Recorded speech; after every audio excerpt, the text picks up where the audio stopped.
C'est le dernier récap du festival et cette fois-ci, c'est à nous de partir à l'aventure. Allez Gilles, on y va? En route! Imaginez-vous parcourir plus de 30 000 km jusqu'au désert iranien à bord d'un sidecar comme celui dans lequel je suis. C'est l'histoire du film en compétition Side to Side réalisé par Jérôme Dalmul. Il raconte l'incroyable aventure de Marc Bouzik et de son cousin au fauteuil roulant François Ponce. Moi, je suis revenu de ce voyage et j'avais l'impression que je pouvais déplacer des montagnes. J'avais fait 30 000 bornes en tente, en sidecar avec mon cousin en fauteuil roulant. Honnêtement, il n'y a pas grand-chose qui pouvait m'arrêter. Nous, on va s'arrêter là, on laisse ça aux professionnels. D'ailleurs, allons les rencontrer. Lui, c'est François. Voilà, moi je suis François. Non, mais là, faut que tu dises lui, c'est Marc. Oh merde, pardon, lui c'est Marc. On est cousins tous les deux. Et on s'entend plutôt bien. Oui, ça va. C'est Marc qui a décidé de me proposer.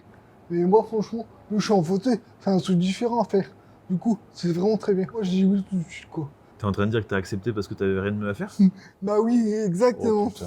J'étais déjà en fauteuil depuis un mois, 5-6 ans. Je pensais pas du tout pouvoir faire ça un jour. Quand on a pensé ce projet, en fait, on avait deux messages. Le message pour les personnes qui sont victimes d'un accident, mais aussi un message pour les personnes valides, qui est de dire, en fait, mec, ça sert à rien de filer 50 balles tous les ans au Téléthon, et après, merci, au revoir. En fait, l'idée, c'est essaye d'aller comprendre des gens que, de prime abord, tu comprendrais pas forcément.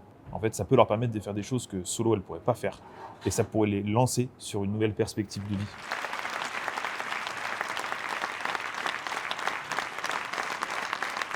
Comme Side to Side est l'un des 13 films en compétition, allons voir qui est ressorti vainqueur de cette 34e édition des écrans d'aventure. Et attention, suspense.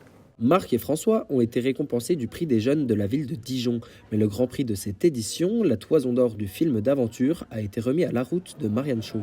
Il y a un film qui a émergé, qui mettait tout le monde d'accord par le sujet qu'il abordait, par la façon dont il était monté, par les images.